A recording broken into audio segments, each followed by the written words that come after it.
It's a great story about a teenage boy who gets these extraordinary abilities and how it changes him. A timeless story of teenagers and of transformation, but giving us a darker side. It's very much a coming-of-age story. My character, Scott McCall, is going through a lot of things right now, you know? He's going through his first love, classic high school drama, you know, homework, growing up. And also, let's not forget becoming a werewolf. Tyler Posey was one of the few kids who came in who I think really captured what we wanted. Russell and I looked at each other and said, this is the kid. With Tyler Posey's character, Scott McCall, we wanted something that was more of a Peter Parker than an Edward Cullen. All the other shows, they've got the morose, brooding anti-hero down. We wanted something more akin to a superhero. Scott gets bitten, and then I start noticing these changes about me where like my hearing is enhanced, my sight, my smell. All right, little man. How about you tell me where you're getting your juice? Jackson's the big man of campus. He's the ideal kind of high school jock. What? Where are you getting your juice? My mom does all the grocery shopping. I'm not like a jerk in real life. I never have been. I've kind of been like the person that's kind of way too nice, you know? So getting to just not care and getting to kind of let loose and be like, I really don't like any of you. You know, I think that it's fun to kind of act that. He hates Scott McCall so much. Just because he's this goober, kind of nerdy guy, and now he's all of a sudden on the lacrosse team doing better than he is, taking his position. Jackson really didn't notice Scott, I think, before he became a werewolf. And all of a sudden, he's better than Jackson, and it starts to catch my eye. What the hell is going on with you, McCall? What's going on with me? You really want to know? Well, so would I, because I can see, hear, and smell things that I shouldn't be able to see, hear, and smell. I do things that should be impossible. I'm sleepwalking 3 miles into the middle of the woods, and I'm pretty much convinced that I'm totally out of my freaking mind. Stiles originally first notices the changes that he's going through and kind of puts 2 and 2 together. I'm pretty sure it was a wolf. A wolf bit you? Huh? No, not a chance. I heard a wolf howling. No, you didn't. What do you mean, no, I didn't? How do you know what I heard? Because California doesn't have wolves, okay? Not in like 60 years. Stiles is Scott's best friend, and Dylan is basically my best friend in real life, so the chemistry definitely reads well on camera. This thing has happened to my friend, and it's beyond anyone's imagination, so I'm just there to kind of just keep him level-headed. I'm more in denial, and I don't want to believe it. I'm like, all right, dude, screw you. I'm not a werewolf. I'm not gonna believe you. It's the stupidest thing I'd ever heard. And then he turns out being right. You're cursed, Scott. Change can be caused by anger or anything that raises your pulse. I haven't seen anyone raise your pulse like Allison does. Scott and Allison's romance is so cute. And you know, it's nice and unique because it's their first love, and everyone remembers their first love. Allison, she's been sort of carted around from school to school because of her dad's job. She is trying to find herself, and she's dealing with all those things that teenagers deal with, like, you know, where do I fit in, constantly having to change who she is. She comes to Beacon Hills and she finds this boy who she instantly falls in love with. I love figuring out the motivation behind the character and the different tactics my character uses to get what she wants.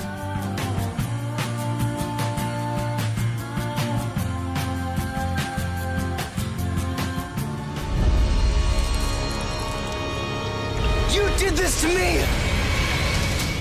You and me, Scott, we're brothers now. Derek loves every second of being a werewolf. It's been a lot of fun to play this kind of, you know, you don't really know who he is or what his true intentions are. He's kind of this guy that kind of rides the moral fence a little bit. You don't know if he's good or bad. The bite is a gift. I don't want it. You will. But you'll have to resist crossing a line. And you're gonna need me if you want to learn how to control it. I mean, this is seriously gonna be the best thing that's happened to this town since the birth of Lydia Martin. Hey, Lydia. You look like you're gonna ignore me. Lydia rules the school socially and academically, and so whoever's on top she wants to be associated with. She's not your quintessential mean girl. She thinks that if she's associated with Scott when he's sort of coming into his own and people are starting to take notice of him, you know, she'll be associated with just even more success. Haven't you ever seen The Wolfman? Lon Chaney Jr., Claude Rains. The original classic werewolf movie? No, what? You were so unprepared for this. When I read the script for this, I got really excited about it. I love the characters, I love the storyline. I liked the idea that it was, you know, about these kids that are in high school and are growing up, but it wasn't this kind of cliche story of that. It was just extremely dark, extremely sexy, but at the same time, like, it has so much heart. It's something that has a lot of twists and turns. Our writer-creator, Jeff Davis, he's very, very knowledgeable and does a lot of his homework and has done a great job of integrating all these different kinds of werewolf mythology ideas from different places and different cultures and kind of integrating it into the storyline. We play with the mythology, and we play with many of the rumors and stories about shapeshifters. There's volumes of it. Every society, country seems to have a story about a shapeshifter, and the wolf is one of the most perfect predators in the animal kingdom. So it's always been a source of fear among people. The process of the werewolf makeup can be quite grueling at times. The best part about playing Styles, I would say, is not having to go through 3 hours of makeup. It's human hair. I wasn't aware of that. One of the most annoying parts about the makeup was the contacts. Somebody else had to put them in my eyes for me, and it was really weird, just like sitting there, like having someone put them in for me, and it was like freaking me out. But like I figured out that I could do it myself. I just wish I figured it out sooner. The best part about playing Scott is probably all the cool stuff that I get to do, like stunts. Action. I couldn't play Scott. She gets to do a lot of physical things, so she gets to do a lot of work with a bow and arrow, and she works with a taser, and she does a lot of stunt work. Yeah, I'm supposed to like do my work as an actor and, you know, go to train in a lacrosse camp across the world, but I am horrible at it. I'm supposed to say that I do all my own stunts, but I definitely don't. I think I've run more in the 5 months that I've been here than my entire life. My physical action is usually just running away. Eating a lot and working out a lot, I definitely have to keep that a balance because I love my food and I don't like working out. So just like 18 donuts and a couple of sit-ups, you know, I'm usually fine. If I were a werewolf, I feel like I would be pretty stoked about it, you know. I think I'd be able to handle it a lot better than Scott does. This show means more than just a job to me because these have become my good friends. We're with each other every single day of the week, but on the weekends, we still hang out. We have the best chemistry ever. It's been a really fun experience, and I can't imagine being here with like any other group of people. My celebrity crushes are Holland Roden and Crystal Reed. They're on the show called Teen Wolf, and they're so hot. Yeah, they're good kissers too. I heard.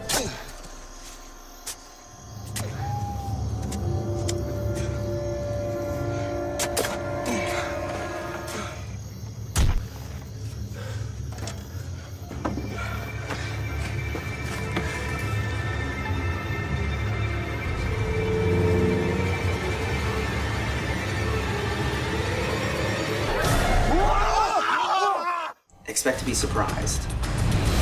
The end of the pilot does launch the show in a different direction. And you'll be surprised who lives and dies.